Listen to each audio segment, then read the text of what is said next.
And so that we're starting to understand there at that point the essence of leadership, right? Because what's leadership? It's the capacity to see what the hell's in front of your face and maybe in every direction, and then the capacity to use your language properly in a transformative manner and to transform chaos into order.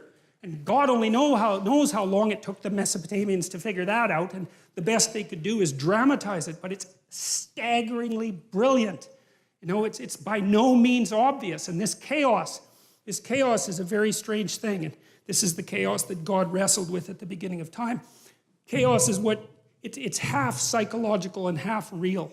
There's no other way to really describe it. The chaos is what you encounter when you're thrown into deep confusion, right? When your world falls apart, when you encounter something that blows you into pieces, when your dreams die, when you're betrayed. It's the chaos that emerges, and the chaos is everything at once, and it's too much for you. And that's for sure, and it pulls you down into the underworld, and that's where the dragons are, and all you've got at that point is your capacity to bloody well keep your eyes open and to speak as carefully and clearly as you can, and maybe if you're lucky you'll get through it that way and come out the other side. And it's taken people a very long time to figure that out, and it looks to me like the idea is erected on the platform of our ancient ancestors, maybe tens of millions of years ago, because we seem to represent that which disturbs us deeply using the same system that we use to represent like serpentile or other carnivorous predators. And you know, we're biological creatures, right? So when we've formulated our capacity to abstract, our strange capacity to abstract and use language, we still have all those underlying systems that were there when we were only animals. And we have to use those systems there. They're part of the emotional and motivational architecture of our thinking. And part of the reason we can demonize our enemies who upset our axioms is because we perceive them as if they're carnivorous predators. We do it with the same system. And that's chaos itself, the thing that always threatens us, right? The snakes that came to the trees when we lived in them like 60 million years ago. It's the same damn systems.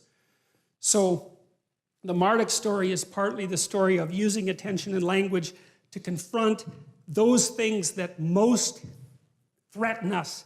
And some of those things are real world threats, but some of them are psychological threats, which are just as profound but far more abstract. But we use the same systems to represent them. It's why you freeze if you're frightened, right? You're a prey animal. You're like a rabbit. You've seen something that's going to eat you. You freeze.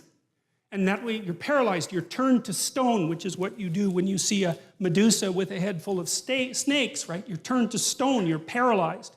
And the reason you do that is because you're using the predator detection system to protect yourself. Your heart rate goes way up, and you get ready to move. Things that upset us rely on that system. And then the story, the Marduk story, for example, is the idea that if there are things that upset you, chaotic, terrible, serpentine, monstrous, underworld things that threaten you, the best thing to do is to open your eyes and get your speech organized and go out and confront the thing and make the world out of it.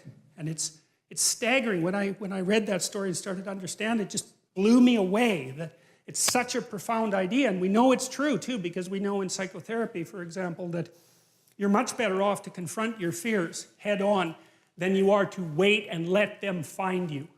And so partly what you do if you're a psychotherapist is you help people break their fears into little pieces, the things that upset them, and then to encounter them one by one and master them. And so you're teaching this process of eternal mastery over the strange and chaotic world. And all of that makes up some of the background. We haven't even got to the first sentence of the biblical stories yet.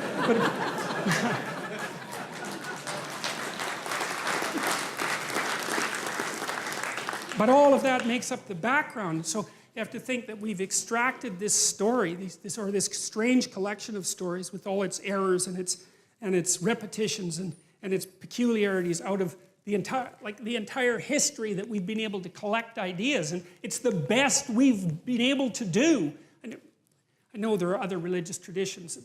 I'm not concerned about that at the moment because we can use this as an example, but it's the best we've been able to do. And what I'm hoping is that we can return to the stories in some sense with an open mind and see if there's something there that we actually need.